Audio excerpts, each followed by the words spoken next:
Pranams everybody. Arunachala. Asato ma sadgamaya, tamaso ma jyotirgamaya, mrityor ma amritam gamaya. Om Shanti Shanti Shanti.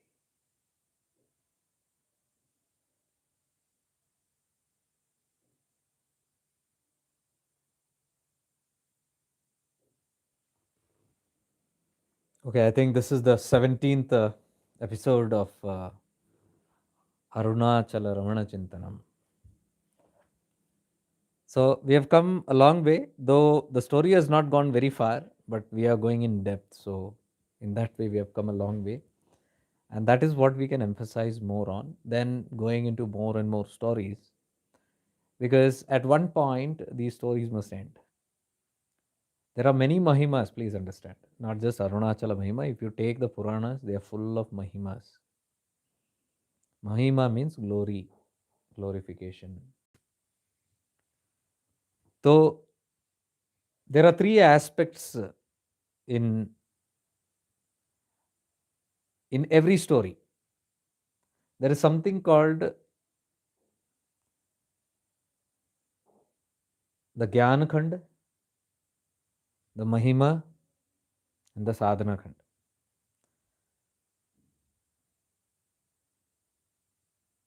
Mahima comes first. You see any of these mythology, or say for example Durga Shapsati, you'll see the glorification of the mother will be very high there. So first it is glorified, it is praised. There are a lot of praises. You can see all this, you can see all Mahima. Even the book name also is Glory of Arunachala. Glory means Mahima, glorification. Why? When do you glorify? When you find there is something more better, deeper, higher than you. Then only you can glorify. So once we identify there is something more powerful, the glorification. Glorification simply means bhav, bhakti, samarpan. The more you glorify, it is not that the gods or any of the thing that you're glorifying, they need your glory. They don't need it. Shiva doesn't need anybody's. So come on. It's very funny to even think Shiva is wanting our glorification. Shiva is wanting our thank you. Shiva is wanting our gratitude. They don't want, they don't care because that's unconditional love, right? Whether you love it, you hate it, whatever, it still exists. It's like the sun. You spit at the sun, you curse the sun, whatever, it will still shine exactly in the same quantity that it is shining for others. It is not going to reduce suddenly because you have cursed it. So, unconditionality. So, it doesn't matter. That is not for the gods, that is for us. Glorification is always for us because in that ego diminishes, goes down. So, you'll see always all this in all the mythology and all the sadhanas, patha that you do, this part, that part, and all, you'll see the Mahima is there, glorification is there, and then it has a Jnana Khanda. It will always have the wisdom aspect of it. And then there is Sadhana Khanda. Now, wisdom aspect is Sadhana Khand means the practice.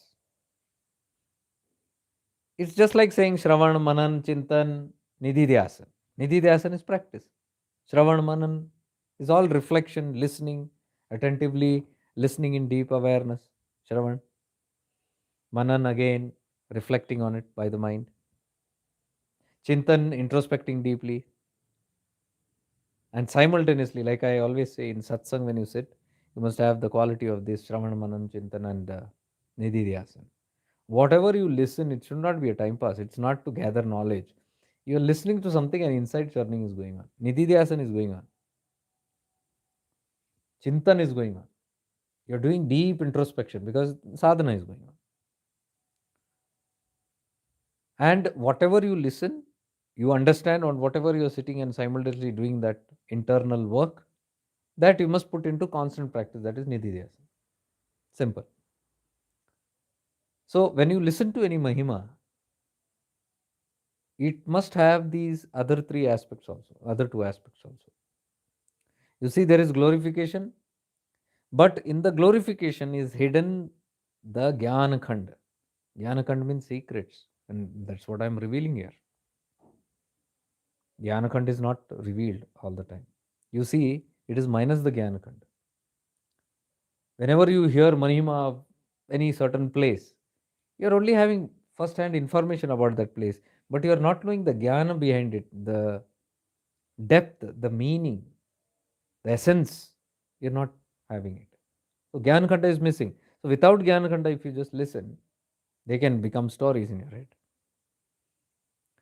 Depending on how you listen, if you're just listening to it as a story and you don't understand, no experience of it, that gets transferred into your sadhana khand. Sadhana is the practice.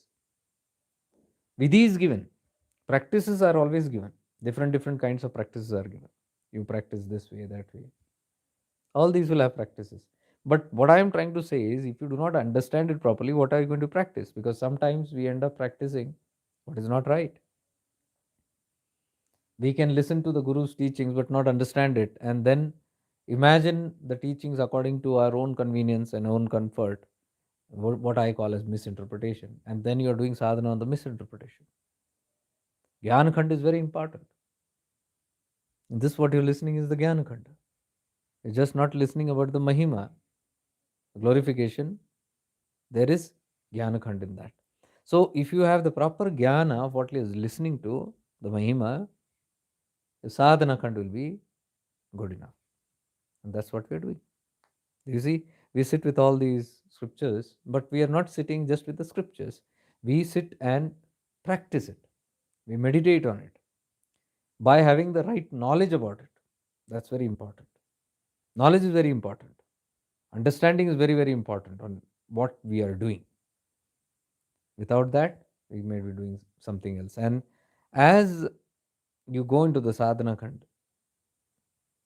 the right practices are very important. How to do those practices correctly. Shiva says in a certain tantra that practices or rituals or reading scriptures is not enough. It will not give you moksha. It is there, I think it is in Kula Tantra, where he's talking everything about the depth and the real meaning. I think it is Kula Tantra. I think today only I made a reference of it. Kaula Tantra. Kaula Marga is there. People get into all these kind of Tantra sadhana, they get very fascinated. Because if Gyan Khanda is not there, it can be dangerous. Like the sexual Tantra which is there, that Kaula and all, that Marga is that only. It's all complete the sexual Marga, given by Shiva only. But if you do not have proper understanding about it, in that Shastra, the commentary I had heard once, I had read once, which clearly says, if that sexual act is not understood properly, it is simply copulation. The sexual act that is being prescribed by Shiva, the deep, if you see the meaning of it, if you understand the Gyan Khand of it, it is your inner copulation, it is your inner intercourse, it is the oneness of the Chitta and the Sat, Sat and Chit. So it is actually an internal intercourse. What we call as penetration into or merging into the same thing. Now see, the tantra explains very clearly that it is this jnana khanda is that about it. But if jnana khanda is missing, what happens? All these, you can see, it all externalizes. Then people fall very easily for it. There's a big craze for all that, the sexual aspect of um, there are many processes of getting into it, but it wants, the system wants that it can lead you in the downward path, because one misalignment and you can, that's what I'm trying to say. If the gyan khand is not proper, it literally messes up everything. And that's the whole thing. You can see in history, when gyan khand is missing, people can misinterpret things like anything, and you can literally use it in the opposite way. Like there is so much of mention of Lord Krishna on fighting war, on insisting about the war. They don't run away from the war, fight, yodha. It's a war of dharma. See, if that is not properly understood, you can simply justify saying that I do a war, I take a revenge, and I go kill somebody because Arjuna killed and Krishna told him to kill. So I can justify it, saying that the Lord has asked. And I have heard people saying, Yuddh kar, na pyar jata dushman se yuddh kar. There is a song in Bollywood, earlier film that was. The film name only was Yuddh. In that, there was a song I remember I used to listen in the school days. Kishan ने कहा अर्जुन से न प्यार जता दुश्मन से युद्ध कर. The film name was Yuddh, and they are showing Yuddh, war, fighting, killing, animalistic way, and background this song is running. Kishan ने कहा अर्जुन से न प्यार जता दुश्मन से युद्ध कर. That is not the meaning. Sadhana khand is missing. I mean, the Gnana khand is missing. It can lead you somewhere else, literally.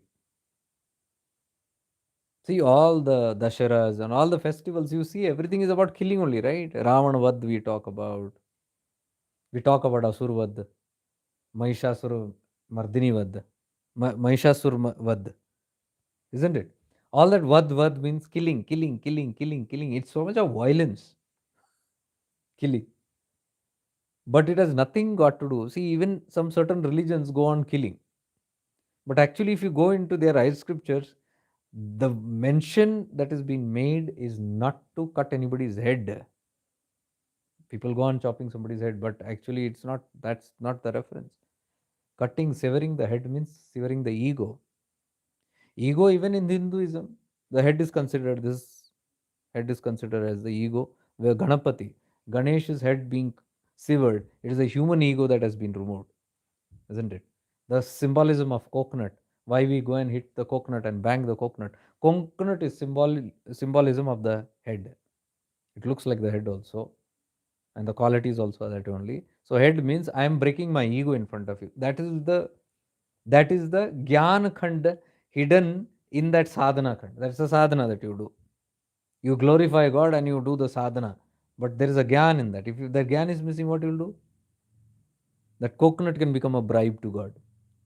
You're bribing because you say 10 रुपए का नारियल चढ़ाया मैंने 20 रुपए का नारियल चढ़ाया. I offered a coconut to the Lord, as though the Lord is waiting, doesn't have coconuts. He is waiting for this one coconut from another coconut. So it doesn't make any sense actually. Sadhana Khand, if it is missing, the whole history you can see it backfires in a very, very different way. So Sadhana Khand is a very important part of this, and that's what we are trying to emphasize here. Just not the glory, just not the sadhana. I mean the Gyan Khand, not the sadhana. Sorry, I'm talking about the Gyan Khand. Emphasis is laid so much on the Gyan Khand here. Sadhana we keep on doing. Like I keep telling, right? We do all kind of sadhanas. Nobody knows what they are doing. Nobody knows what it means. Actually, nobody knows what it means. They simply say it was prescribed to us. I'll just do it. Arey, get into the science of it. Understand what it is about. How these things are relating very deeply. Go into that. Have an experience. No. I'm just told to do this much only. So I mechanically do so a lot of things. And in that mechanism also, I can have a lot of beliefs. I think the Guru told to do it in this manner because this guesswork is there. So these are all dangerous until we do not have realization. Gyan Khanda, the sadhana also can hamper. That is why I keep saying the three S: the Sadhya, the Sadhak, and the Sadhana. As the Sadhya, so the Sadhana, and so will be the Sadhak. If the Sadhak's Sadhya, goal, Sadhya is goal. Goal is very high, like nothing, no compromise, nothing other than liberation, self-realization, nothing other than the no compromise, automatically you will see the sadhana will change. This Anvopaya, Shaktopaya, Shambhavopaya, these are the three levels, one is external, one is internal, and the third is beyond internal and external, given by Shiva. But these states which are there, it depends on your sadhya. So if my sadhya is the world, I'm going like here also. So many people keep hovering here. Hmm? In the live and all, people just hover. What is there? What is there? Something is there. Anything is there. Oh, Mahima is going on. What am I going to get if I go to Arunachala? They come that way. Then they listen to something deep. They say, "Chhado yaar." Sadhya. And somebody says, hey, wow, this is what I was looking for. Oh my goodness. Sadhya. Somebody's Sadhya is that, nothing other than that. Somebody's Sadhya is the petty things of the world. They're trying to make use through Arunachala. People went to Ganesh Puri to meet Bhagavan Nityananda. It looks so great. People traveling from all over to go and meet Nityananda and ask, what? Ek ghar de do. Give a house. Give a wife. Give 2 children. Give little more money. Give this name. No job. Give good luck. This is what they got. So, as the sadhya, so will be the sadhana. So, when you go to Nityananda with these kind of petty things, you think he's going to give you sadhana of who am I? Archidakasha? No. You will tell, okay, take the name of God because that guy is very disturbed. And say, okay, chant this name, holy name. He'll give a mantra and send. What else can they do? As the sadhya, so the sadhana can be given. So it depends on the sadhak, on what you're aiming. In all the paths are that way. What the sadhak is looking forward to. Thus he will attract also that kind of gurus, that kind of paths. What he is looking. You want wealth and only pomp and glory and health and relationships and success and abundance and this and that. You will get similar kind of path. That is not wrong. As to your vibration, because what you want, what the sadhak wants, sadhya, accordingly that sadhana will come and joli mein girega, lap. It will come into the lap, 100%. Now, if that sadhak is keeping a sadhana on some worldly things and then, okay, that kind of sadhana he'll find himself doing. But with the power of that sadhana, with the power of that grace, of that whatever they are doing, when they evolve upward and their sadhya changes. They say, now no interest in this. I want something which is beyond this. I want nothing but that. I want to realize the self. All this, nothing, no interest in this. So the moment the sadhya changes, suddenly the sadhana will change. Paths will change. Gurus will change. You see this 100%. जैसा साध्य वैसा साधना, जैसा साधक वैसा साध्य, जैसा साध्य वैसा साधना. Simple. Exactly as your frame of mind, exactly as your deepest desire towards the higher, you will have it. So the ego mind is busy searching deeply depending on the sadhya. So we have so many YouTube gurus, plenty of them. सबको पाल रखा है हमने. क्यों? एक ठीक नहीं लगा तो दूसरा कूदो. You keep on jumping from here to there. This is not, oh, I don't like this, so jump to another. Oh, this is good, I'll stay here for 2 years or 2 months. The moment it feels little uncomfortable, jump to another. So now we have made a good collaboration of YouTube gurus. So we can keep switching. And so we have taken teachings and modified it and sitting in our comfort. So that is the sadhya. We attract that kind of sadhanas. Are you getting it? Simply, so if your sadhya is khichdi, confusion, no clarity, you will get all this different khichdi from everywhere. You will keep maintaining it. Not going there, not going here, no clarity, simply running. But if you have crystal clear clarity in life, this is what I want. I'm very clear. I got it. Like my precision, crystal clear, I keep on telling Arunachala Tattva, that's it. Nothing less than that, nothing more also I ask. It's that, Khatha. So once you have clarity, simply that only will come to you and that will keep on refine. But clarity nahi. One day we want moksha, the other day we want the opposite of it, samsara. So as the sadhya, sadhana keeps changing. So who's to blame? Sadhak. They are responsible. Goals, everything is there. To all level. Goals are there. According to that goal, there are frequencies, there are paths, there are gurus, there are saints, there are teachings. If you want nothing other than that, the self, you will attract Ramana and Nisargadatta Maharaj. Guaranteed. You will understand what they are telling, you will feel attracted to their teachings. Why? Your sadhya change. Automatically they will come. Because these two tattvas, Nisargadatta Maharaj and Ramana, don't talk about anything else other than the self. You take out anything, they are not talking about anything else. In fact, Chidakasha Gilta also is like that. Bhagavan Nityananda must have talked because he got all kind of people, he is simply responding to them. But if you see the actual teachings of Nityananda, which he preserved in the book for only few of us, only few, handful I can say. Why? Chidakasha is not popular. Name is popular. Content nobody knows. Content nobody is interested also. Because that interest will not come. Sadhya is not that, right? If sadhya is there, you will have interest in that. Because the secrets are hidden in that. To give you that. So sadhana is hidden in that. Everything is Gnana Khanda is hidden in that. But no. We want only Mahima. Mahima is glorification. Hail to thee. Praise be to thee. Jai Nityananda. Jai Ramana. Jai Nisarga. Jai Bholenath. It's only Jai Jaikar. Jai Jaikar. What is the meaning of that? The proper Gyan is not come. What is hidden between? Why the Jai Jaikar is done? There are many ways you can do. But if you deeply see, Jai Jaikar is done only to flatter and get something in return. I'm telling you, guarantee, the day you understand your Guru or God cannot give you anything, Jai Jaikara will stop. We do Jai Jaikara only, glorification, only where we are getting. And that's not the purpose of glorification. That is not the Mahima Khand. That is not the purpose of it. So, to understand it is not the purpose, you need the Jnana Khand also in that.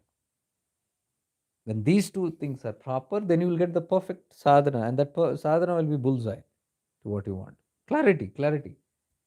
The path is all about clarity. In shifting into awareness, I speak only and only about clarity. That's it.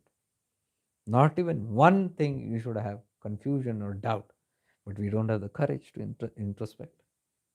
We don't have the courage to question, challenge the beliefs. No, we are timid. So when you are in that kind of a frame, truth can be open to you. But if you ask for it, it will simply open up. So these are the three things that I told you. The Gyan Khand, Mahima Khand is the first, glorification. You take the scriptures like Durga Shapsati, for example, it glorifies the Divine Mother in the start. So much of glorification. Then it moves slowly into the Gyan, the wisdom of that. That all these asuras and all that are internally only. Deep it is going. And then it moves towards the sadhana, what is to be done, how it is to be recited, what, all the vidhis. Like here you can see the glorification is there. In the start, glorify, glorify, glorify. He says, Shiva tells Parvati, you go and listen to the glory, Mahima of Arunachala through Gautama. Why Gautama? Because Gautama is activated in Jnana Khanda. He is in Arunachala. The proper Jnana, the proper understanding of the glorification can be given by Gautama Rishis. So she goes there, and if you see very closely in this, you will see first the glorification. You're seeing how Shiva is great, how it is the light, how it is supreme, how it is nothing compared to anything, and how vast he is. All the Mahima we are talking, and then slowly you can see the following chapters where Shiva is telling, now I'll tell you how to worship. What is to be done? One of the worshipping is circumambulity, Girivallam. So that is the sadhana now. Light, about and how to meditate and how to bathe yourself, how to do Giri Pradakshina, how to go to the temple, what kind of arrangement should be in the temple. We went through that, right? What kind of music, what kind of chanting, what kind of festivals, what kind of people, what kind of charity, what kind of food offering, everything, full bandobast, all the arrangement is given. Sadhana, that is sadhana kind. How to do the worship, how to pray, how to sing bhajans, everything is given. First, the glorification, because until you glorify, until you don't know whom to worship, how can you worship? First, you understand and you understand, okay, This, I'm fascinated by this. This is something I'm truly following. The greatness, because it's great, because it is great, I'm following it so that I can evolve to that level. How to do it? Sadhana. But I can see Gyan Khand is missing. The proper Gyan. So Gautama Rishi is the one who has a Gyan Khanda. Because the hill itself is Gyan. That is why Gautama Rishi is referred to as very close to Shiva. Shiva is knowledge, self knowledge. So if Gautama Rishi is close to Shiva, it simply means he is fully conscious of the secrets of the higher wisdom. And that what you call as secrets only where we have been talking in the past. 16 episode, today is the 17th. So those who are new and those who are deeply wanting to understand, you can go and find it in the playlist Arunachala Ramana Chintanam on the channel, YouTube channel, Shifting into Awareness. So I think we got what is this about, right? The three aspects. These three will always be there in all the different kind of paths or practice, whatever you do. These three have to be there. If anyone is missing, then you understand. You go to a guru, you go to a path, and you're seeing, oh, my guru is great. And most of the people end up sitting doing that only, saying, great, Mere Guru Mahan, Mere Guru Mahan, Nityanand Mahan. That's good, but if you understand Parabhakti, that Mahanta, what you're doing, that connection that you have, the deep surrender with which you are going, Mere Guru Mahan. When you say Mere Guru Mahan, you're talking about that supreme nature of God, because Guru is one with God. That is the meaning of Mahan. Mahan doesn't mean he has taken 10 titles on his head, or he has n number of followers, so Mere Guru Mahan. It doesn't mean that. Or he has knowledge of all, too much of knowledge, so Mere Guru Mahan. Or he has too much of siddhis and powers, he can do this, he can do that, Mere Guru Mahan. That is not the meaning. That means the Gyan Khand is not proper. You're getting it? Mahima is there, but the real Gyan Khand is missing. That is why we praise for the wrong things. We praise God also for the wrong thing. We do, right? Jai Shri Ram. We say Har Har Mahadev, isn't it? But in that act, what are we doing? Are we being violent? So if we are becoming violent when we say the name of God, then we have to think twice. Something is missing in the Gyan Khand. Something is missing. Some misinformation. Are you getting it? So without the Gyan Khanda, things can go in the opposite direction also. We know how Ram, how calm, how stable, how neutral, how aware, deeply aware, Jivan Mukta, free. He has no vengeance against anyone. But you look at the stories, they are projecting only vengeance, anger, hatred, revenge. It's not true. Why people say that? Because they have not read what Ram was trained in. For that, they have to read Yoga Vashishta. What training did the Guru give the Shishya? What training did Vashishta give Lord Ram? You'll see that in Yoga Vashishta. So until you are not clear about Yoga Vashishta, you cannot understand who is Ram. What did he do? What is the sadhana he did? What was his sadhya? We'll never understand. But once you understand that, you will be very, very clear. He cannot have vengeance. He never had anger, hatred. He was living his own drama, the karmic play. So Ram actually becomes a symbolism for us. Ram has come into our life to tell you that you are also Ram.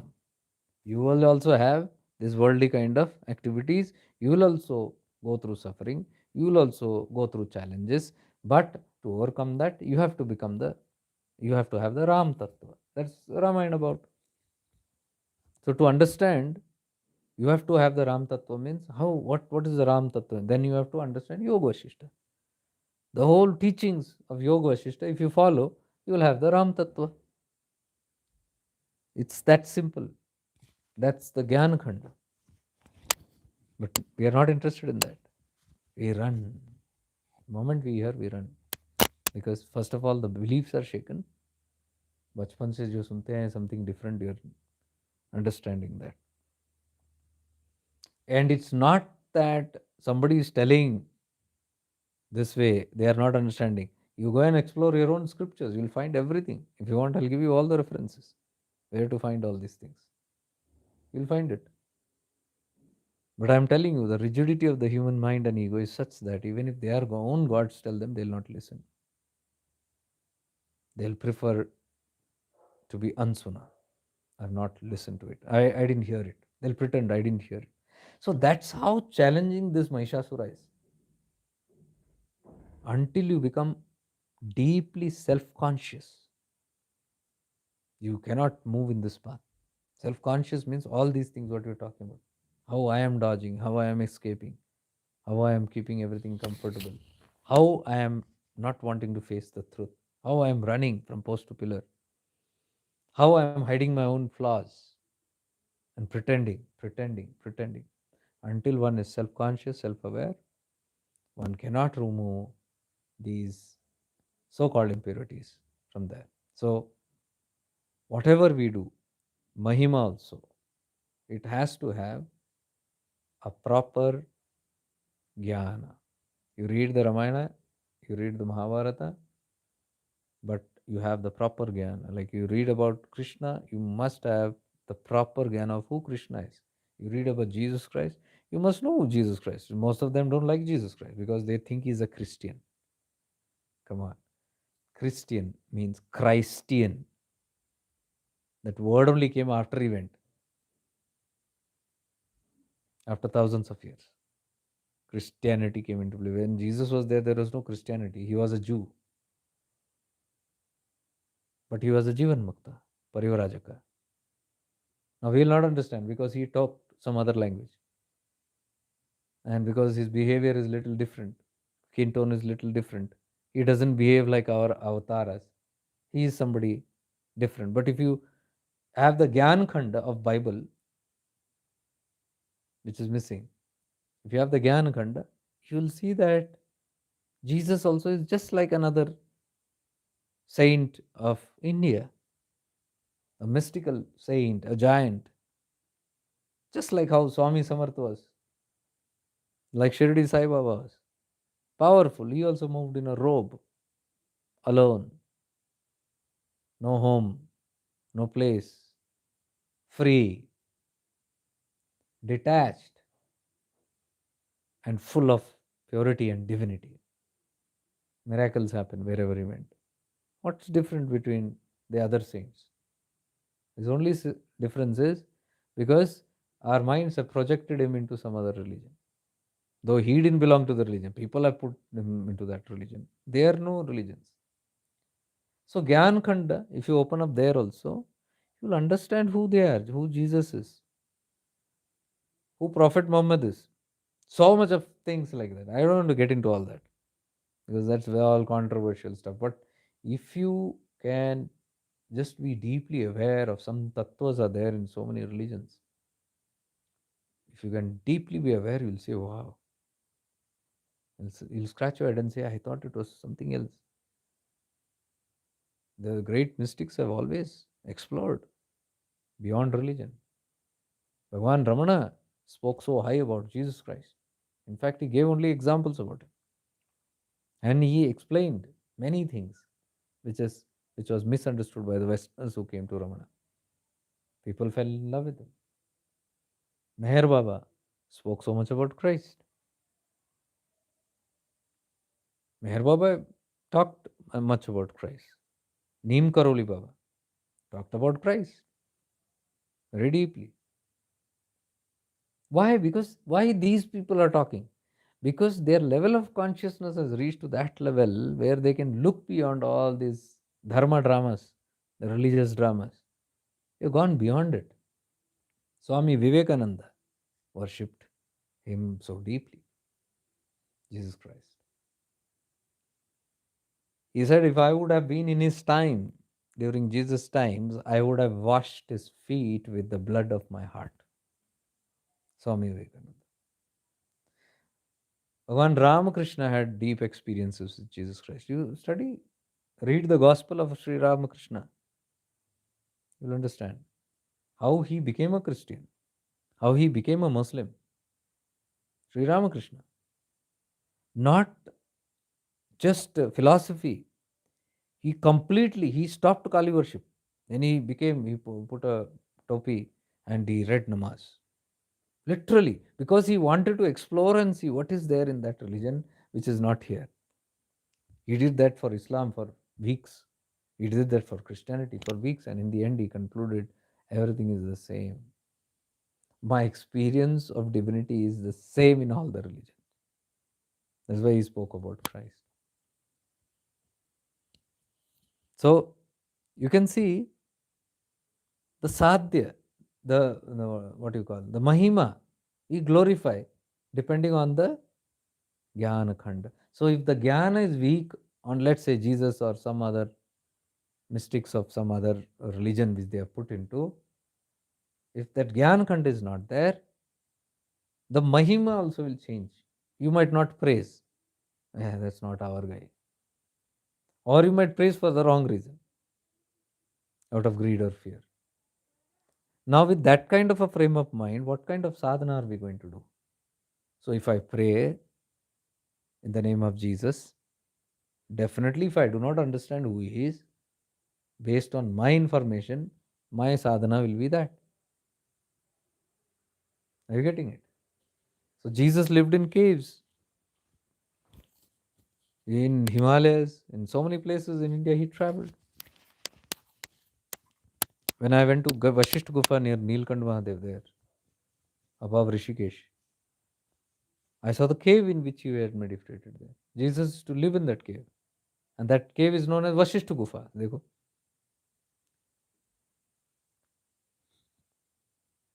In Vashisht Gufa he lived for many years. So they all have very, very, and that's the same spot where Bhagwan Ram also meditated. Same areas. So if you have the proper Jnana Khanda, you'll understand. Like Ramana, Ramakrishna, they're talking the actual Jnana Khanda. But if we are programmed, we will not listen. We will not like that part because we are programmed. So these three tattvas, today what I am explaining. Three tattvas in these three ways. One is the Jnana Khanda, one is the Sadhana Khanda, and one is the Mahima Khanda. These three, and the other is Sadhya, Sadhak, and Sadhana. These three. Trika. Now let's continue. Understanding this Mahima. If you understand the Mahima in proper way and then read it, it becomes better and easier. Like I was thinking again about, like we have in Ramayana, or we have in so many of Asura stories, or Mahabharata, or Durga Shapsati, and so many different kind of scriptures and stories and deep meanings in that. Exactly that is similarly Islam also has many stories. Islam and Christianity, you can see almost same stories. They are not different because Isa Messiah is there in Islam also. You can see almost, I don't see any difference also because all the same characteristics are there in both the religion. You can say it is like taken borrowed from each other only. Like Christianity full is there in Islam. Maryam is there, Mother Mary. So in the start there is the story of Adam and Eve. There also Adam and Hawa is there in Islam. Same. Adam and Eve is supposed to have created the first sin, and the Christians believe he was kicked out of that Garden of Eden by God because they disobeyed, and because God had told don't eat a certain fruit, they ate it, tempted by the wife Eve, and they both were blind and in a paradise, beautiful paradise.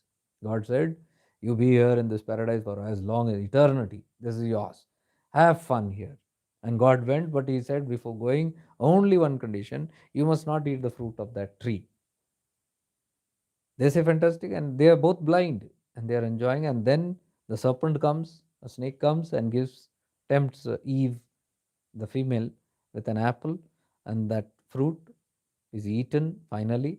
She is tempted, and when she eats it, her eyes open, she is able to see everything. Wow, what a beautiful garden. It's known as the Garden of Eden. And now, till now, she was not seeing the beauty, but now she can see the beauty. And she says, wow. She says to her husband, you also eat. He says, no, no, God has told, don't eat that. See, I used to listen to all these stories very seriously as a child. But until the sadhana, what you call the Gnana Khand opened up, no meaning was given to this. I was thinking something else. So she goes and tempts, and he says, okay, fine. If you're tempting so much, my beloved, I will I will eat the fruit. Now see, the girl has tempted the boy. She has already fallen in trouble, disobeying God. Now she is not bothered about the consequences because it's thrilling. The experience, the fruit, the beautiful fruit, tasty. And more than that is the taste of what she's seeing now. And then Adam also eats. And when he eats, he's also eyes open. And he also says, wow, what a beautiful place. But at the same time, they look at each other, they're naked. They don't have clothes, right? Immediately, the story says they go and hide themselves behind the bush. So suddenly they became ashamed of themselves. But they continue enjoying the world, and suddenly God appears. What did he do? You disobeyed me. I don't like that concept where God is coming and scolding you, disobeyed me. Your parents may do that, your teachers may do that. God cannot come and do that. You disobeyed me. So you're going to be kicked out. Get out from here. And then it's like a curse. He sends them out of the garden. He says, you don't deserve here. You don't deserve this place. You go down to earth and you live there. Good for you there only. And then they come down and they lose that garden, Eden, Garden of Eden. And they have to come and face the hardships and things like that. And then that's how the Srishti began. They say, now, if you look very deeply, I don't know, I have not read the book, but one day when I was just contemplating, this thing all opened up simply like that. When God says, don't eat this fruit, that fruit is samsara, ego, the birth of ego. What does he say? Enjoy here forever. In eternity, you are. What is that space? Non dual awareness. When eyes are closed, indriyas are closed. You getting it? When indriyas are closed, it is darkness. Darkness is a nothingness. So they are in the state of samadhi already. Satchidanand, that state they are. So God says, this is the Garden of Eden. You are enjoying and you'll be blissful forever. You can stay as long as you want. But then that fruit comes. And you see the story, Eve is sitting and there is a tree behind her, and the snake comes coiling down, and then in the mouth, the snake is holding a apple. And that's how the snake tempts. The snake is Kundalini going down the tree. So when Kundalini goes down, the temptation to open see, when you open your eyes, what happens? Samsara. Wow. Immediately fascinated. And who does it? Eve, feminine. Shakti goes out, right? So that whole thing, when they open, they see they are naked. They want to hide their body. See, now lajja aa gaya. Shame, that is a body. Ego comes. Identity comes. You are different. Gender difference. You know, when your eyes is closed, no difference. It's all oneness. How beautiful is that story? I have not read it anywhere, but I could deeply sense the whole because the sad. This is there. What you call the Jnana Khand. Jnana Khand is not in the book. It is in you. If Jnana Khand is activated in you and you read any book, any Mahima, you will know properly, and you will know how to do the sadhana also. Exactly properly, you will know how to do it. Are you getting it? So that Bible also is talking about the same damn thing. But how different it looks, and the people when look and say, vast, Zameen Asman ka fark hai. Their books are different, our books are different. Our God said this, and our God, we will believe in the heaven and hell. We will believe how God was kind before, then we disobeyed, we made a sin, and now we are sinners. That is why in Christianity you can see they talk about sin and sin and sin. I am a sinner, I am a sinner. I denounce it. I rejected it in my childhood only. I said, no way. By God, I love Jesus and Mary. So I said, they cannot be like this. They cannot be so small like us. They punish you for disobeying and all that. My parents may punish, my teachers may punish. He doesn't punish. So I used to reject this whole idea. I never registered it only. This concept of sin that you have to go and confess in the church, you have to become aware. You become aware, you know it is not right, so that you improvise. But that's a personal issue. It has nothing got to do with the priests and the systems. So I used to never go to all these systems, rituals and things. It is not agree. Why? Because this thing opened up from inside. What is the deep meaning or the meaning of it? And the more deeper the meaning, the more you fall in love with that tattva. I fell in love more and more with Jesus because of that tattva only. You can see how transparent everything is, the qualities of that. So, this whole thing of sin, now the beautiful concept in Christianity is they call this as the original sin. What do they call? They say the original sin means the first ever sin is called the original sin by which this whole suffering has come down. And if you see deeply, Bhagavan Ramana says the same words. He says the original sin is the rise of ego. The original problem. One problem. That's the original cause. That's the root cause. Ego comes, everything comes out. See, Christianity calls that as the original sin. Where is the difference? So I'll continue now. The last line that I read from there was how to circumambulate the holy hill. Those who have missed it can look into the previous episodes. One may also walk in the company of devotees singing the sacred names of Shiva and dancing. Alms should be given on the way according to one's means, and one should remember Shiva in the heart with love and devotion. So, we discussed on this how we should circumambulate. The real purpose and the real meaning and the real sadhana. To have that, you must have the real Gnana, then you'll do the real sadhana. Like when you come for retreats, that's how I prescribe people to go around the hill, go separately, don't go in groups, go alone, walk alone. So people go, one goes in the morning, one goes in the night, and alone they do. That's always better, no disturbance. But here it says, even if needed, you can keep the company, but of those who are singing and the sacred names of Shiva and dancing. So somebody who is in that state of consciousness, people who are there in that, they are also withdrawn, but they are doing the Mahima. They're singing, dancing, whatever, connected to that. So that kind of groups, fine. You can give alms on the way, means you can give to the needy according to one's mean. Means whatever your capacity is. Seva doesn't mean that you have to borrow money and then go and distribute it to the poor and say I did seva and give. Or you borrow money and go and feed the poor. It's not needed. Do things as per your capacity. Whatever you have, you can give that. So, what do you have? Money, give money. Food, give food. Wisdom, give wisdom. Strength, give strength. So, if you have physical strength, do seva through the physicality, karma yoga. If you have wisdom, share wisdom.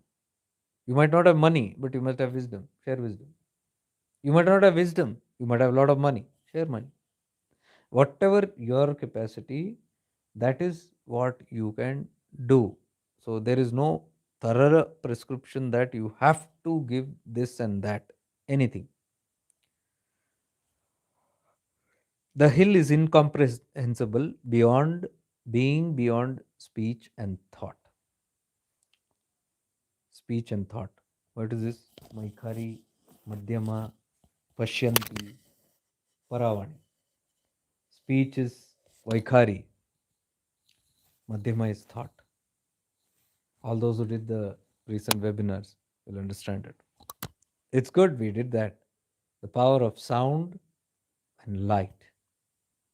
Healing, purifying all the inner systems using sound and light. Listen carefully if you can understand.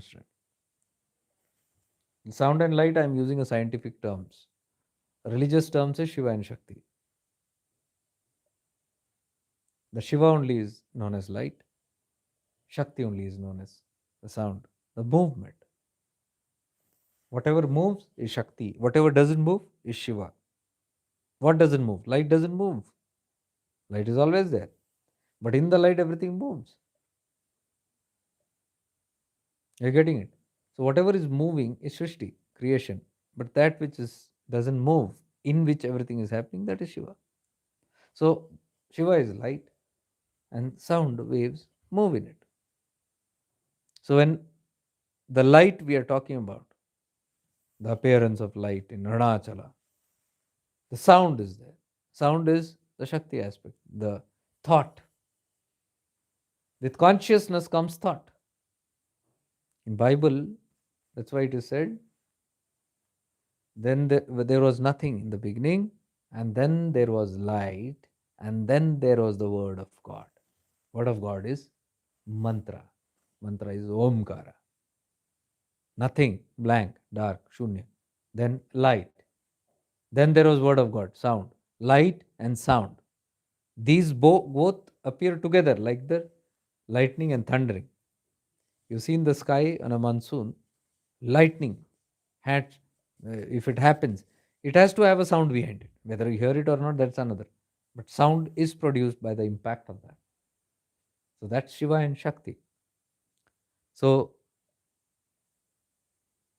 yesterday's webinar, what we focused on, it's healing all the koshas, healing the deep impurities deeply in the koshas, deeply in the subtle bodies, deeply in the chakras, the nadis, deeply in the panchakoshas.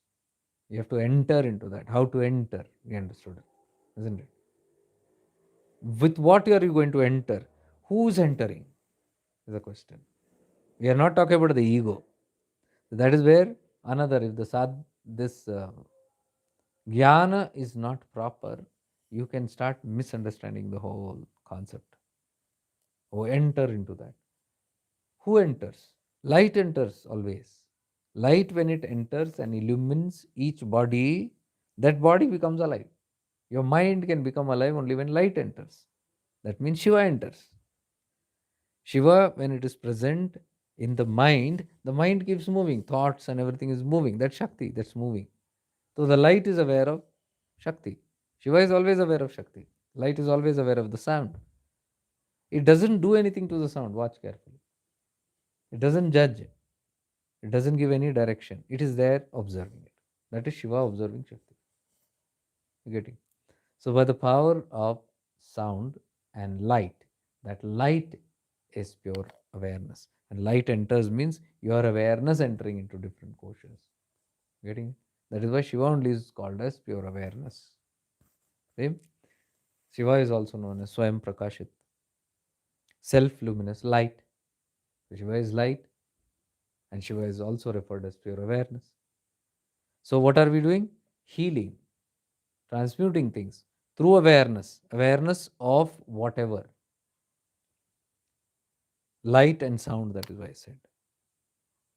And awareness, when it becomes deeply aware of any objects in it, it can dissolve it. Simply presence, it is possible. Light can dissolve objects. I can give you examples.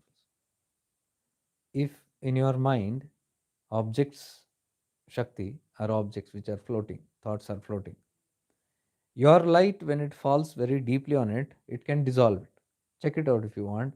If you deeply become aware and spread, I have told many techniques in the in the Chitta Akasha, when you spread out and you're looking at all the thoughts, not one focus.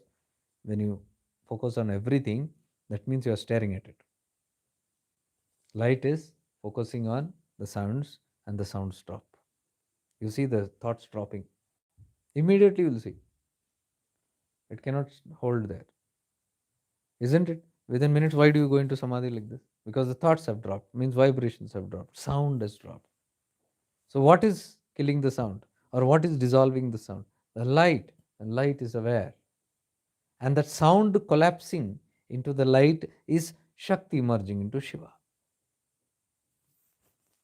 Chanchalta going into Nischalta. You and me going into Arunachala. You're getting the same thing. Arunachala is light, right? Arunachala is awareness, right? You and me are the ego. When we go into it, that is why hill is known as destroyer of ego. This concept, this realization, this truth only, we did the whole webinar. The healing is used in this aspect. It's not the doer, I the yogi, I the tapasvi, I the meditator, I'm sitting there and killing or removing or rejecting or destroying my karmas. Ye sab nahi. Because ego cannot destroy the ego. The destroyer means that's the ego. What is it trying to destroy? This and that. That also is ego. Ego cannot destroy ego. Ego will never commit suicide. Ego, that movement has to be dissolved by the power of presence of awareness only. In front of awareness, it dissolves. In front of Mahishasura Mardini, the Mahishasura dissolves because the mother is staring. Okay? So,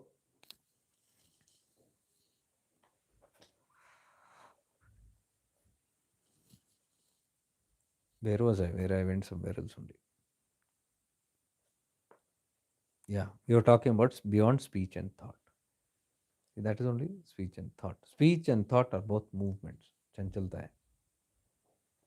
So it is said here, this hill is incomprehensible beyond the speech and thought, obviously. Beyond sound. It is the light. It is not the sound.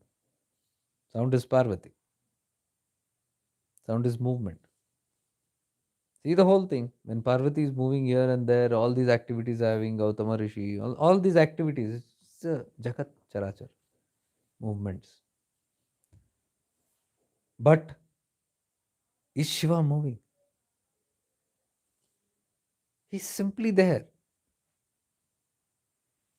So all the movement comes closer, closer, closer, closer, circumambulate on the hill like this, like this, like this, like this, and they disappear into that hill. The hill destroys the movement only.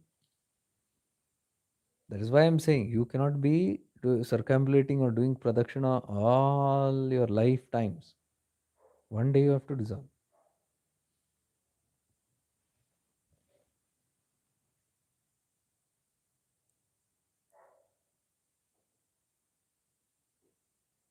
Orthodox Christians in Mount Athos know this. There are many mystics there. I don't know. I really don't know.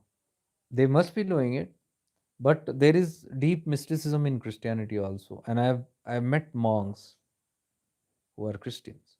Here only where I stay, when I was going to school, I used to see some monks who were Christians. It looked like a mixture of both. They wore the wooden sandals, Bhagwa Kapda, clothes, and they knew this mysticism, the mysteries in Christianity. They were a little different other than the Orthodox. That was wonder. I think I don't see them anymore. I think that thing is become extinct. I think they were known as the Christian Swamis or something like that. I don't know. Or maybe it got distorted or something. But it was a nice concept. I used to go and sit with them. While I was in school, I used to see them. I used to. One, his name was Father Prabhu. See the name? Prabhu. Father. हम संत so and so बोलते वो father Prabhu. So I used to go and sit with him for a long time, trying to ask questions, but he used to never answer anything. He was a mysterious man. He used to be very stern. But I knew he had some powers. But he never spoke much. little some rafa dafa kar dete थे. I used to ask him this question, that question, he never entertained me those days. So, like, there must be mysticism. There are people like the um, Hindu and Christian, when it mixes, this is born. What I said, and when Muslim and Hindus mixes, Sufis are born. Sufis are purely mixture of both. That is why they are neither here nor there. They are not liked by the Hindus also fully. They are not accepted by Muslims also fully. So they are in the middle, and that's good because that's the middle path. Anyways, being neither here neither there. See, Sufis, they are happy where they are. But that trend is good. Sufism is good because Sufism corrects the errors of both the places. Wherever they are making some errors, when it becoming too much cultish or religious or fanatic or dividing, Sufism breaks that division. Sufism combines both these religions beautifully, oneness, the play of God only again. So, hill is beyond speech and thought. It is unapproachable, being a mass of fire. It is the absolute, and therefore it is called the supreme. I'm sorry. It is unapproachable. You cannot approach this hill as it is a mass of fire. Now, it is not that heat. It is not just the physical heat they are talking about, the heat of truth. The heat of truth and the presence of that light, it can blind people. They're not able to tolerate it. This tolerance, not able to bear the heat, this is what this Jnanakanda is. You cannot tolerate the Devikala Tattva. Run, people will run. They will turn their back and just, they say, too much for me. There are so many cases in my own life where I've seen people saying, enough, stop, stop, stop, please stop. I am not understanding what the hell is wrong. I'm saying something truthful. I can't handle it. People get up and run, that's another thing. But when they are not able to run, they'll say, stop, shut up, just shut up. Or they will change the topic. Some things will become very suffocated. What is that? Heat. The heat of truth. The light of truth. You can't bear it. See, that is exactly what is all this meaning is here given. What does it say? It is inapproachable. The hill is unapproachable, being a mass of fire. It is absolute and therefore called the supreme. First, it says it is incomprehensible, beyond speech and thought. You cannot even imagine what it is. Secondly, you cannot approach it because it is this mass of fire.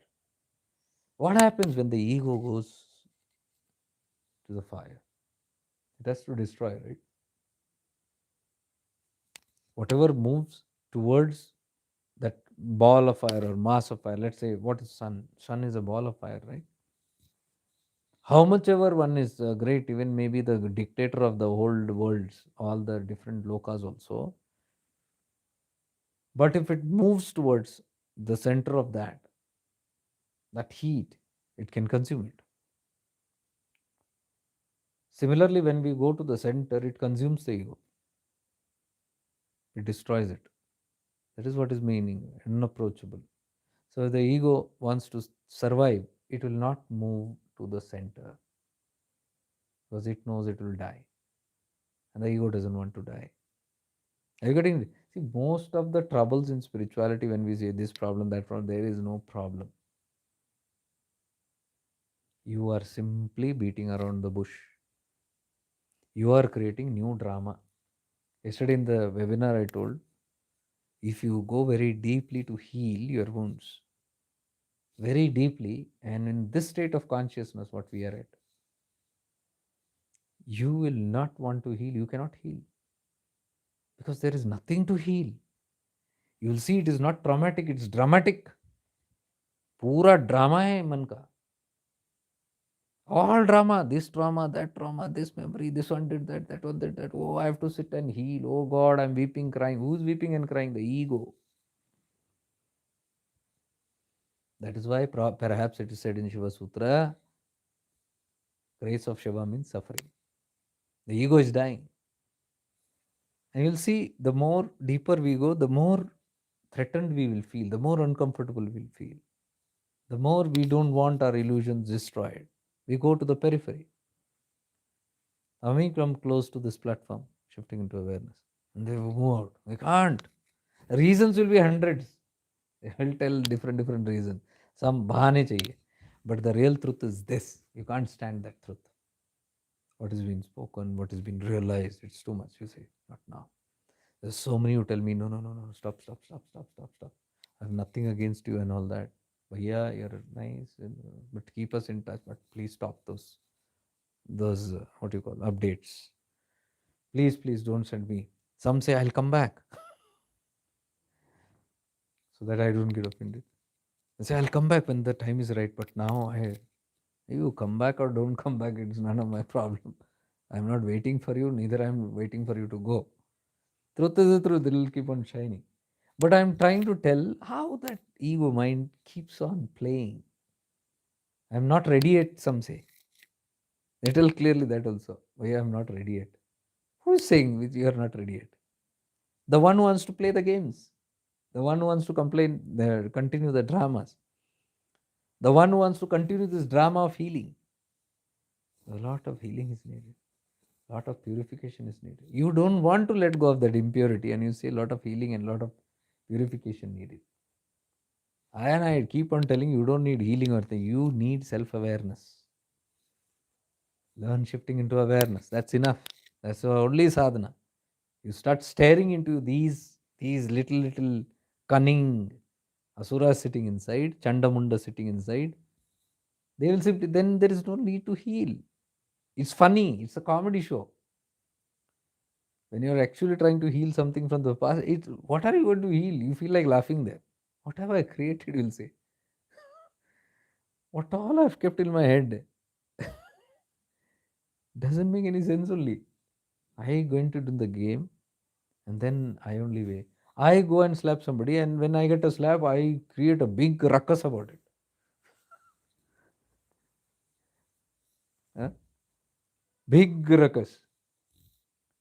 Until you go and provoke something, why that karma will come to you? Even you go and touch an ant, it will bite you. Ant is moving on its own way, but if you simply go and poke it, is it going to keep quiet? It will bite you, and then you say, ouch. Then you say, trahimam, trahimam. With me only, it happened so many times. People come to bite me. When I bite back, oh, I say, this guy is negative. This guy is this guy. Why did you come to provoke me? I was going my way. I am going my way. But if somebody is provoking, I turn back and turn the mirror back to them. That's all. And sometimes it's very hard. They might tickle me a little. I will go and scratch them only, literally. Who's creating all these things? We don't take responsibility for what we do. We say, that guy did this, this guy did this, he's doing that. Why did you start it? Everything was going smooth. Everything is going smooth. Somebody is going their way, somebody is doing their path, somebody is doing what they want to do. You, the dictator, wants to say that nobody can do in my Raj. मेरे राज्य में कोई नहीं कर सकता. तुम्हारा राज है ही क्या? Which is your Raj? You have claimed the dictatorship of the three lokas. You are not the Raja of the three lokas. No way. There's someone sitting beyond you. But you have thought you are great. It's our territory. This whole world is mine. Only I am authorized to do things like that. So I go and poke everybody whom I am feeling insecurity of. And when they bite you, you withdraw or you sulk or you get angry. Then you retaliate and then you throw all the tantrums and then you create rumors against them. Something to get rid of. See, this is how the karmic play keeps on playing. We only initiate it. Everything we only initiate. But when it comes back, we cry. Who said to do that? So when we talk about healing and all this deep, I only tell that if you can understand what I'm saying, you don't need to heal. You just look at this. When it becomes a comedy and things starts dropping off from your life, you're healed.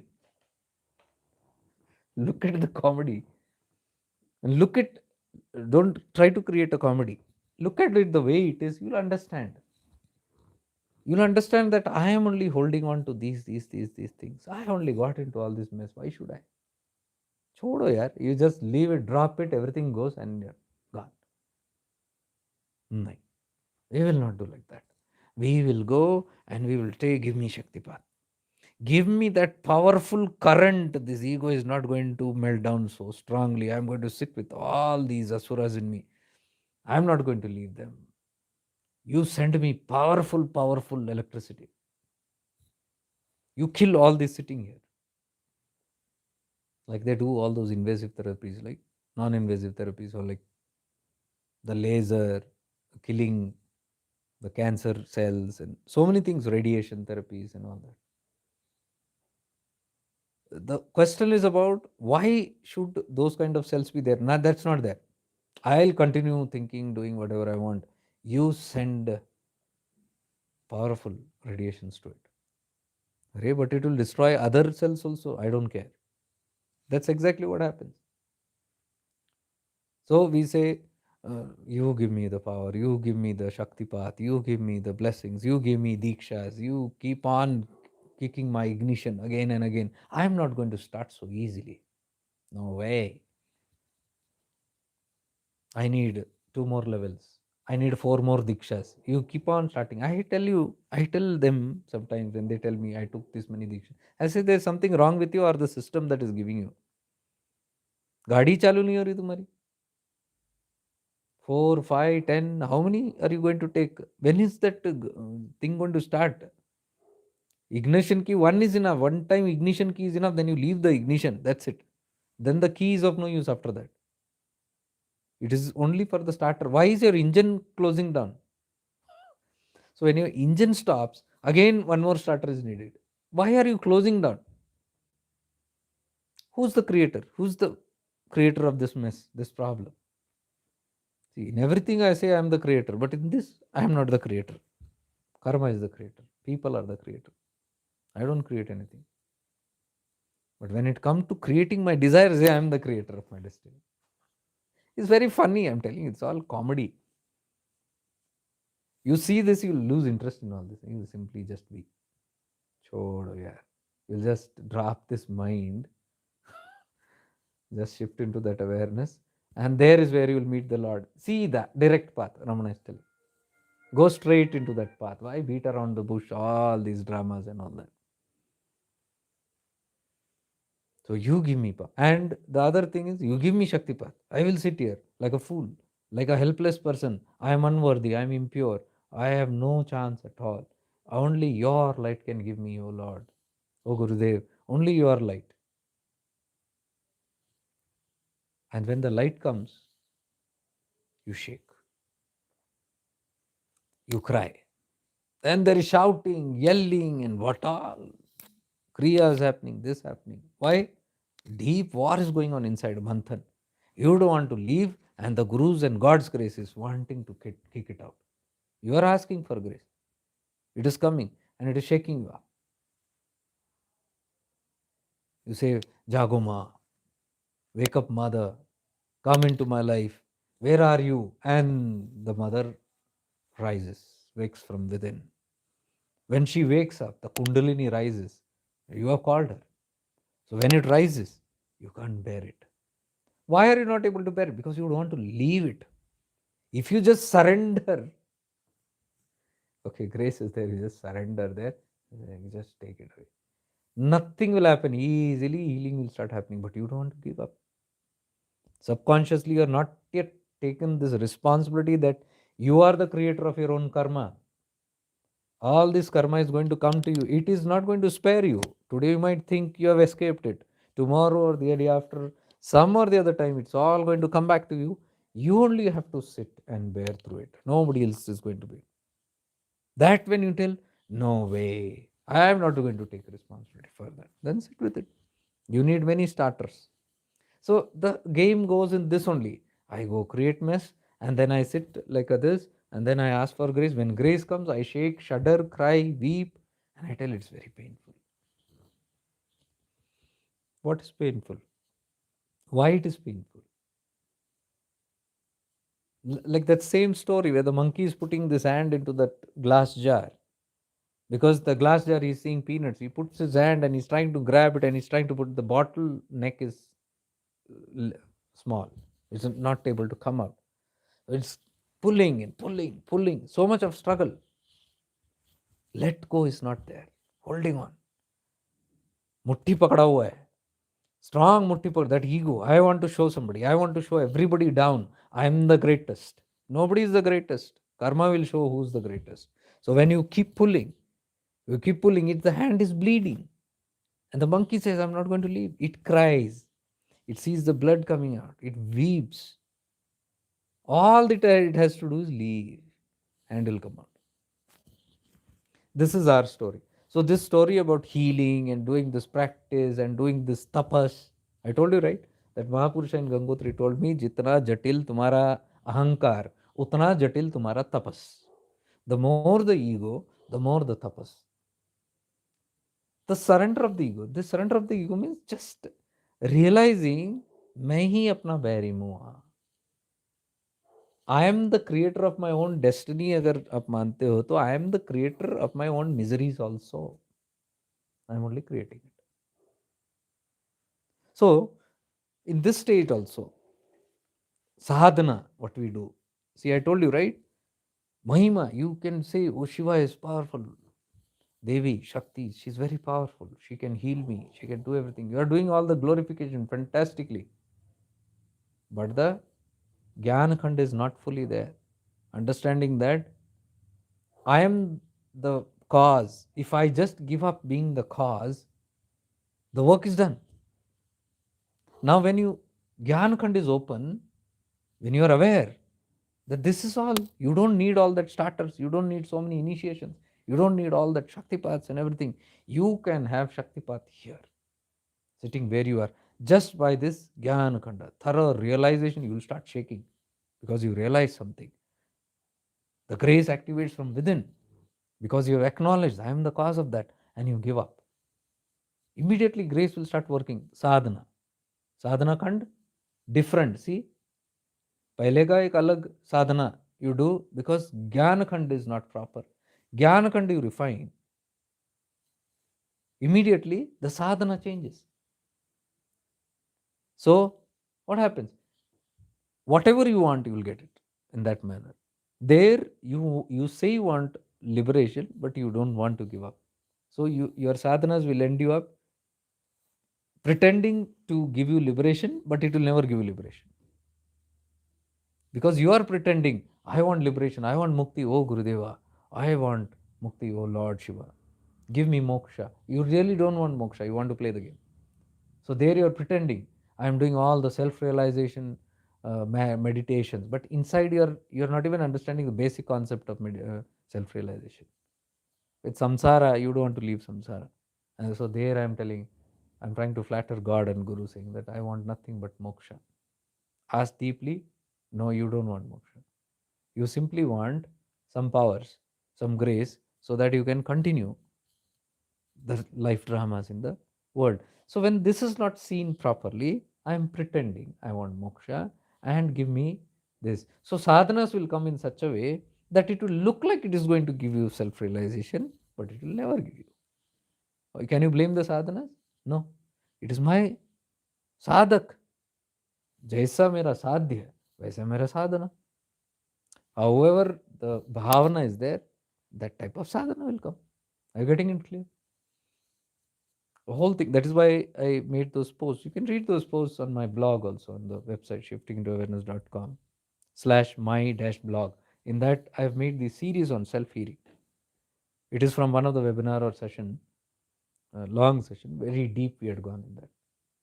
So I'm trying to share that. Where in one section you can see, you are Parabhairava, you create the grace, you create the Shaktipat. This is the words of Sri Lakshman Ju, the last master of Kashmir Shaivism. I adore him because he brought out the tattva of Kashmir Shaivism very beautifully. But he was the last guru, after that passed away. So in that he brought out this and he said this, you are Parabhairava, you create your own grace, you create your own Shaktipat. If you want, if you do not want, don't worry, he will take care. Swamiji says. What does he say? You are Parabhairava, you create your own Shaktipat, you create your own grace if you want. If you do not want, it's okay, he will take care. Who? Shiva. So if you want, if you listen to this, if you understand, you can generate that and you don't need to get into all this external. You can generate Shaktipat. So Shaktipat you can sit and create by this deep realization. Grace you can generate if you want. If you say I don't want, let him only take care. Then he says, it's okay, he will take care. Then you come back to the objective. Then he will give you external sadhanas, anupaya. He will take care. Some other way he will take care. But if you want, you can generate. How beautiful it is. I adore that person. Swami Lakshmanji. He brought out Kashmir Shaivism very beautifully. Very, very powerful man. But not much of his work has been recognized, and I think not much of his work also came out fully because he used to do it in a very concealing way. He was not very public. He used to sit in his ashram in near Shalimar Gardens in Kashmir. So he used to talk only to a couple of people, and it was quite internal. I had been there in my Kashmir visit and meditated in those places. His grace is powerful, that place. That is the place of Abhinav Gupta ji, the former person who got the Shiva Sutras to us. We believe that Shiva gave Abhinav Gupta ji this Shiva Sutras, and exactly where Abhinav Gupta ji was used to live centuries ago, exactly on that spot is Lakshman Juji's ashram. So he is connected very deeply to that lineage. I think 13th century lineage that time. So most of the teachings that I am trying to share comes from there. Because I'm very, very impressed with the Gnana Tattva of that place. It's so revealing. It's so simplified. It's anti-fanatical, anti-orthodox. Orthodox systems talk so much about so many different worship, and Shiva Sutra straight bangs bullseye. Like the three stages, Anvopaya, Shaktopaya, Shambhopaya, and Shiva is telling you start from Shambhopaya, the highest. Nobody will tell you that. Anywhere you go, they will ask you to start from down and keep evolving. And Shiva is telling, no, you start from the top. If you can get it, get it. If you don't get it, come to the next level down, Shaktopaya. If that also you can't get it, then come down to Anvopaya. How beautiful. So many who come here on this platform to shifting into awareness, they will hear Shambhopaya first. All these talks are about Shambhopaya, the direct path, straight annihilation of all concepts. So many actually listen to it, like what Shiva is telling you, do that first. So many actually listen to it, but many run away. Means that is not for them. They go down to Shaktopaya or Anvopaya. They go out to the Anvopaya, and that's fine with Shiva. So do you see?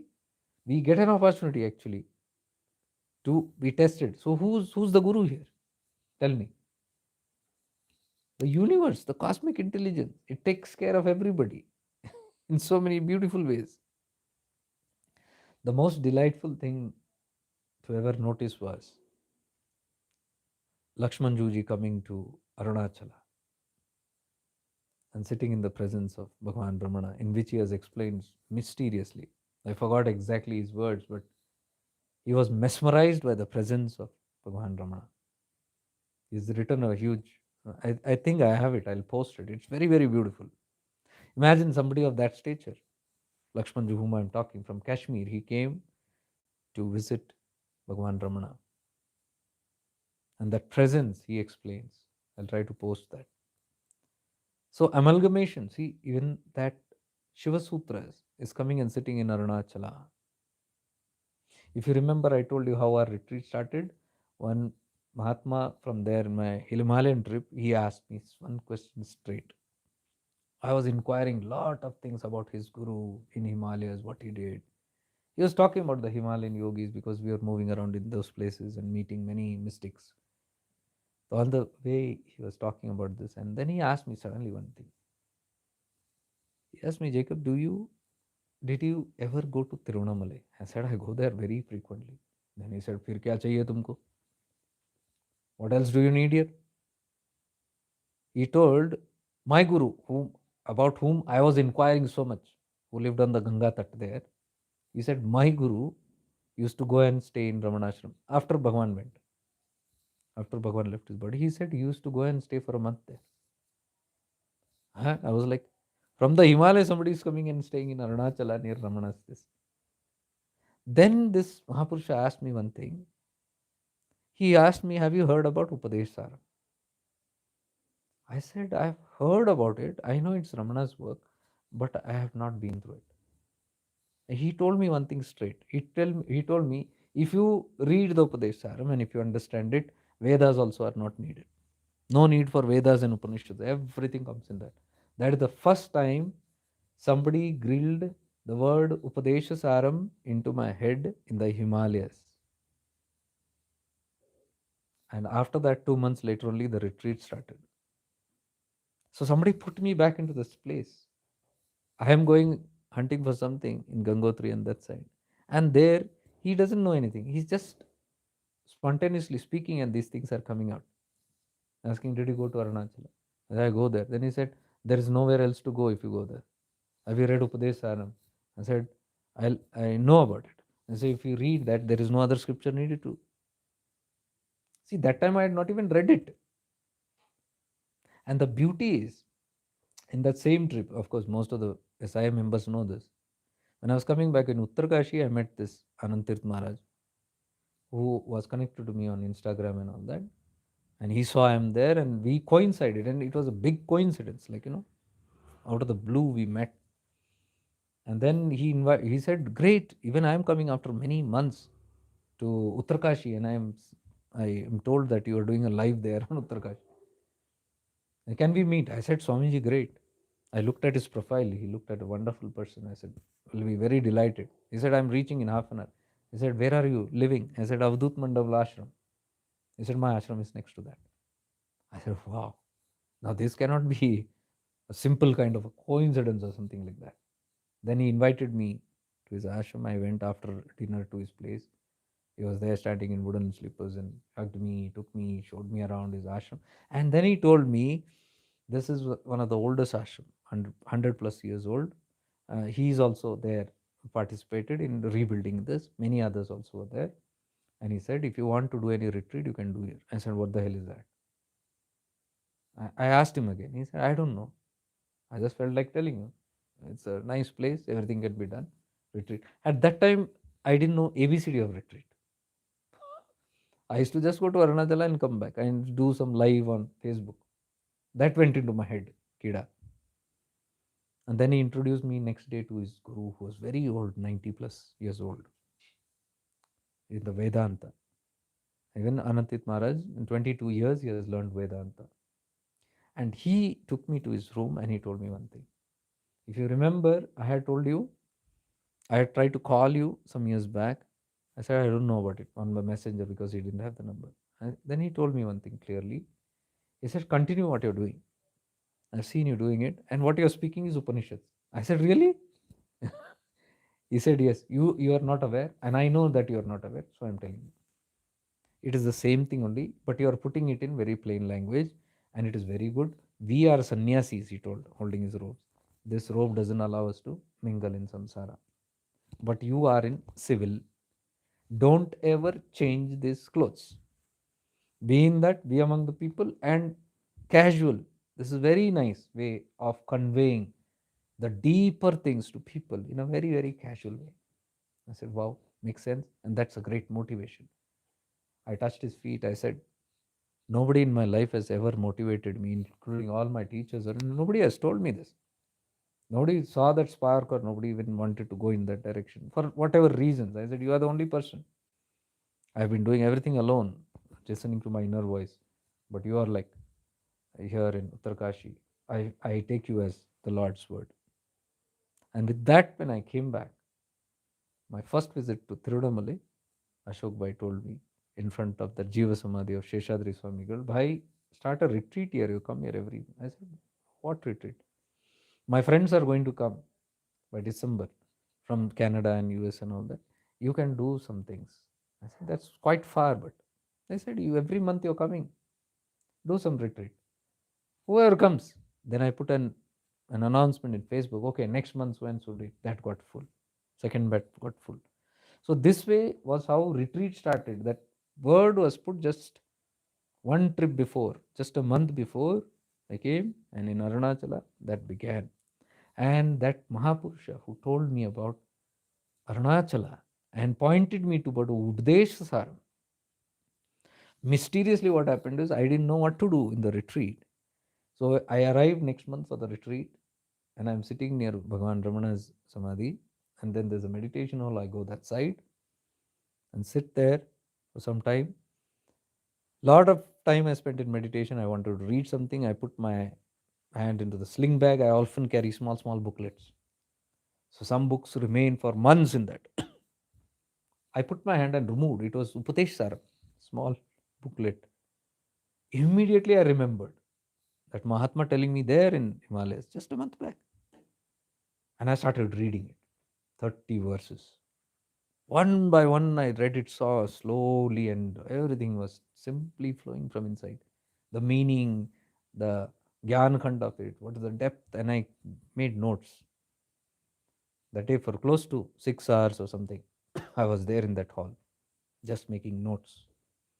By the end of the day, I came to know what is the content of the retreat, because I was thinking and scratching my head, what am I going to do here? Retreat to Kal people are coming. And then we began Upadesh Saram batch 1, batch 2 we did, batch 3 we did. I think till 4 or 5 we did only Upadesh Saram. Today that is the theme of everything. So one of our viewer was asking, what is that? You're talking again and again about Kartura Gnane Prapte Phalam Karma Kim Param Karma Tajjadam. That's the first verse. So you go and Google it out, Upadesh Saram of Bhagavan Ramana, and you see the first verse. And if you want to go in depth, I already have a course in Hindi and English on my website. You can do the course, Upadesh Saram. Very, very powerful. That is the source of everything. So the whole Arunachala Tattva, if you see, Bhagavan Ramana's teaching is all based on Upadesha Saram, where the story starts of that Rishi sitting, and what I have explained before in one of the session, how Shiva has to come down and tell them, you are stuck in Karmakanda, go beyond. So this is how the whole thing started at Arunachala. Now, what I'm trying to say is, again here, these things don't make any sense to our logic. If you go by logic, you can't connect the dots and say, I thought this, I did this. Simply things fall into place.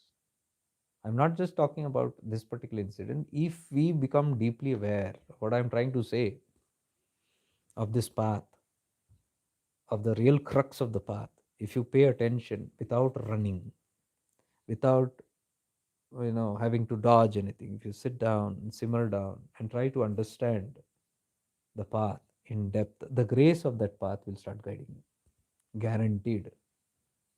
You don't need any other guides. Guides are needing till you get this confidence. We are all doing that only.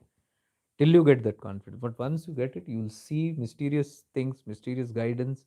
You are guided. And the moment you come to know thoroughly that you are guided, you will give up doing. You'll have no interest in doing. Because you know that doing is very tiring. You can just free. But it will take a few number of experimentations, because the ego will not immediately give up.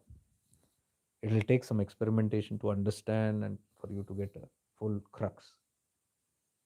So now we understand the circumambulation around Arunachala means hovering around that truth, hovering around the light, always being in the presence of that light. That's called satsang, Sat Purusha. We are the Chit sitting with the Sat. Sat is the hill. Hill is the soul. Sitting with your own soul, abiding in the self, is satsanga. If that is too hard because the blaze is too high, let us say, fire is too hot, unbearable, if you can't sit with your own satsanga, then you go and sit in the satsanga where this is same thing is discussed. Something by listening to, you can have come back to your own satsanga. That is the meaning of satsanga. So going to the hill also is satsanga. You're going to be sung, going to sitting, go and sit with it. It must become like the moth fly. In Vedanta, there are two examples. Like there is a lamp lit, the moth fly moves around. Like in Avadut Gita, I say the moth moves around, circulates it, and then dives into it. The fire, bhasma ho jata hai. It dies, it gets burned away. That's Avadut Gita talking about. That is how the ego destroys itself. Or, no, it's talking about the desires. How the moth fly, that is one of his guru. 24 gurus of Bhagavan Dattatreya, one is the moth fly. Jumps into it. And he says that is the cause of desire. Desire can burn you down. The desire to hover around that, the lucrative, that light, we are talking about the Adam and Eve light of samsara, lucrativeness. You hover around samsara, you go into that fire. That's what the Avadut Dattatreya learns. But in Vedanta, there are also examples where you be like the moth. The fire is the truth, is the soul. This is the ego. Exactly Arunachala, circumambulation. Fere maar ke, you go into it, you get dissolved. The fly has become the fire. So that's the glory of circumambulating around me. So I'll just, small para, I'll finish it off. The body of the one who performs Anga Pradakshina around this hill becomes divine and immune to injury. The one, whoever is circumambulating around the hill, becomes divine and immune to injury, means protected from injury. The Devas circumambulate me every day. Shiva is telling this. The Devas also, they also circumambulate me every day. Why this is talked about? Because if Devas are circumambulating, then who are we? Like you see, Topi Amma, every day she takes the circumambulation. She does Giri Pradakshina. She's the stature of Avadut. Every morning, 6 o'clock, she's out. She will do the Pradakshina, and I think by 9:30 or 10, she finishes it, and then she will be found in Yogi Ram Surat Kumar Ashram. But that one Pradakshina for years she has been doing every single day without fail. Who tells her? She doesn't have a watch, nothing. The biological clock also, that clock, inner clock, what she has is so well synchronized. Now you can think and see if she's circumambulating for me. So here, Devas circumambulate me every day. The sun and the other celestial bodies have obtained their lordship over the other planets by circumambulating me. Means you rise in evolution. You keep evolving by circumambulating. That's the meaning of this.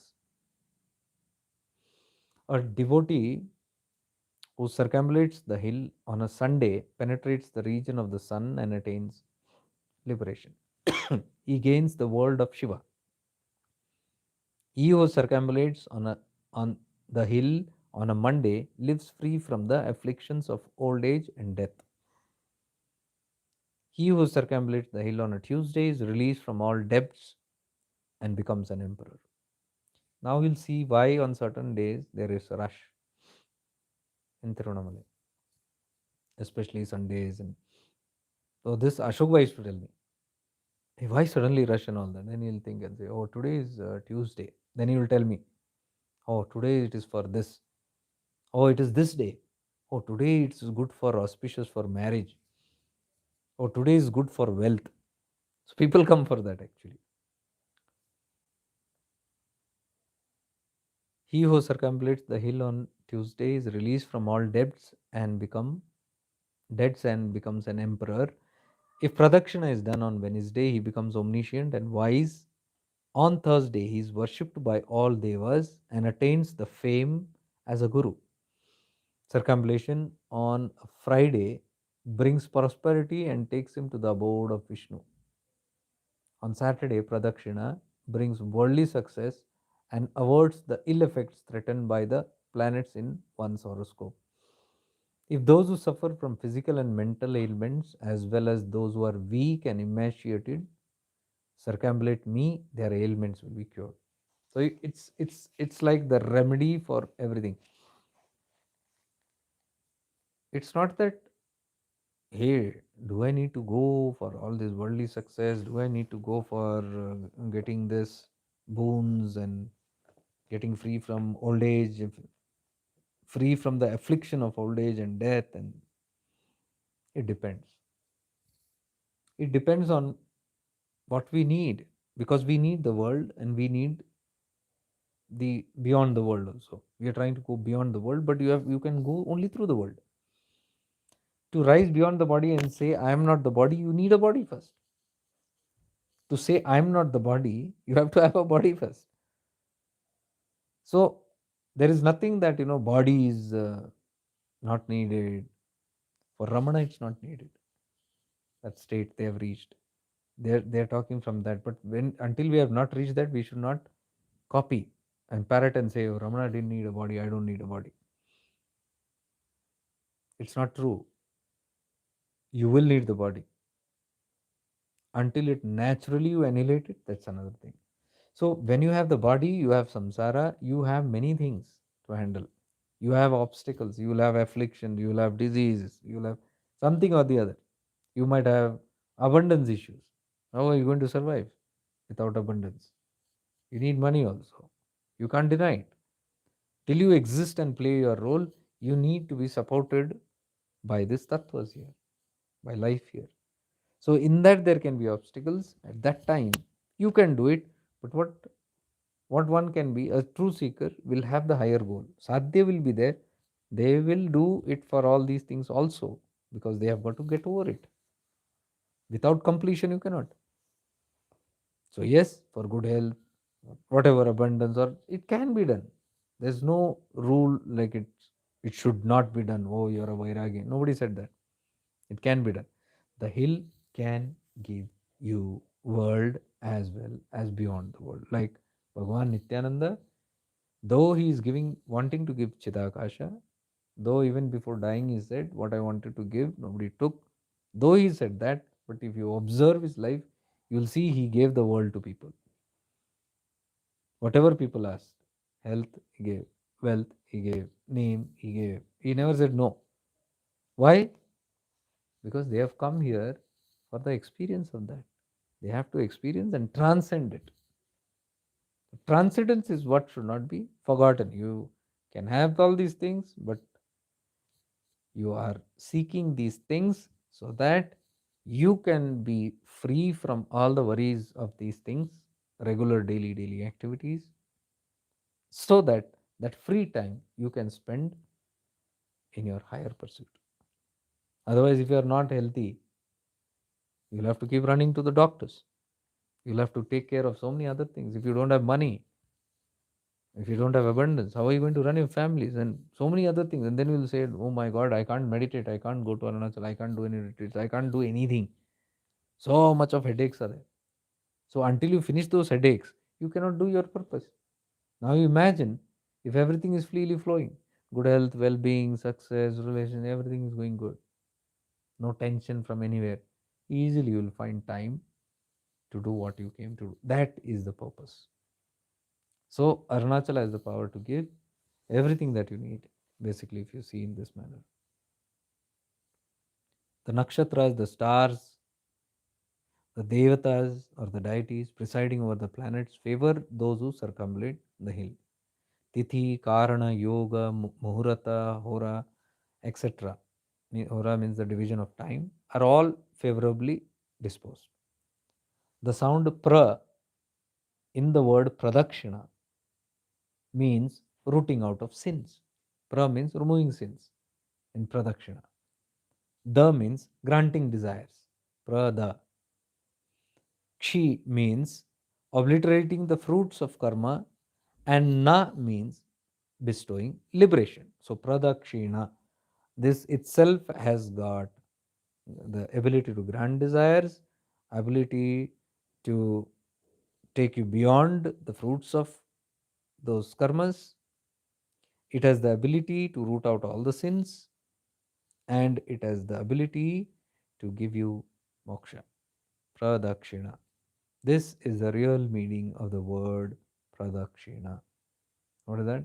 I'll repeat it once more. Sound pra in pradakshina means rooting out, removing of the sins. Pra.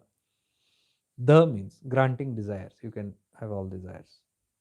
Clearing of desires. Kshi means obliterating the fruits of karma, going beyond the fruits, whatever you get, karma phala, going beyond it. And na means bestowing liberation, moksha. So pradakshina, nice this is. You understand pradakshina means all these completion. It fulfills desires, it removes the effects of your fruits of karma, it removes your papa, roots out sins, and it also gives you liberation. So this is the word of pradakshina. Rest will continue tomorrow. Let's just become aware of the satsang of today, and whatever we are able to grasp with the grace of Arunachala, by the grace of our own awareness. You identify this grace in life by right now becoming aware of that aspect in you, which guides and takes us to the right place at the right time without using our head logic. Something guides us, something brings us peace when it is touched. Whenever you touch the deep awareness, your heart being, you feel peace, you feel calm, you feel contented, you feel clear, clarity, you feel relaxed, you feel supported, you feel loved, you feel guided. That's what awareness can do, because awareness is Shiva. So we enter into Shiva or be one with Shiva, you're going to have all these benefits.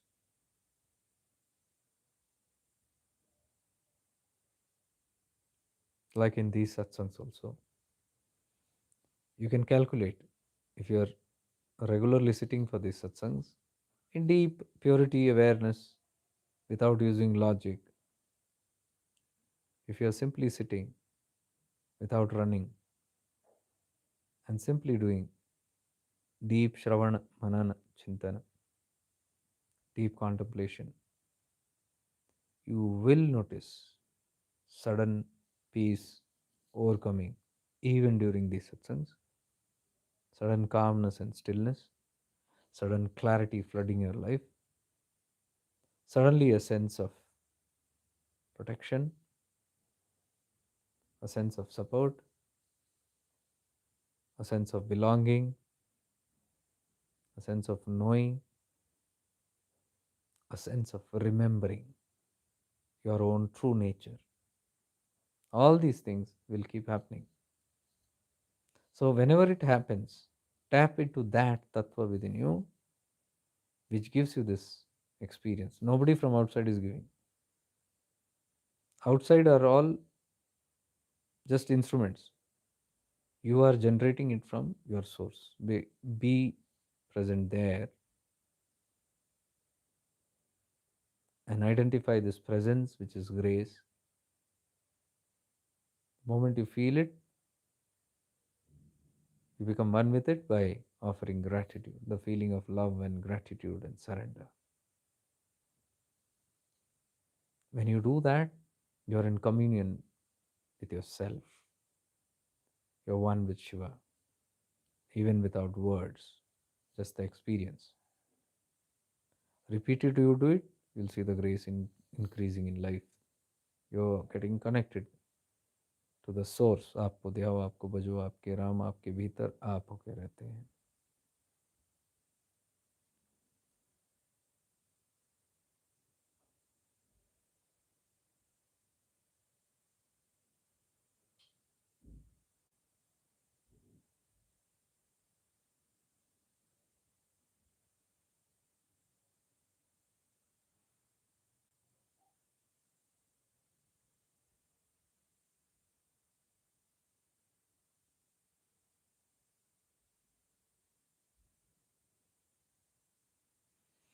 Om Purnamada Purnamidam Purnat Purnamudayachyate Purnasya Purnamadaya Purnamevavashishyate.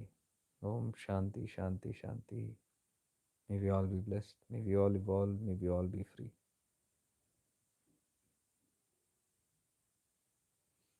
See you tomorrow. Arunachala Shiva.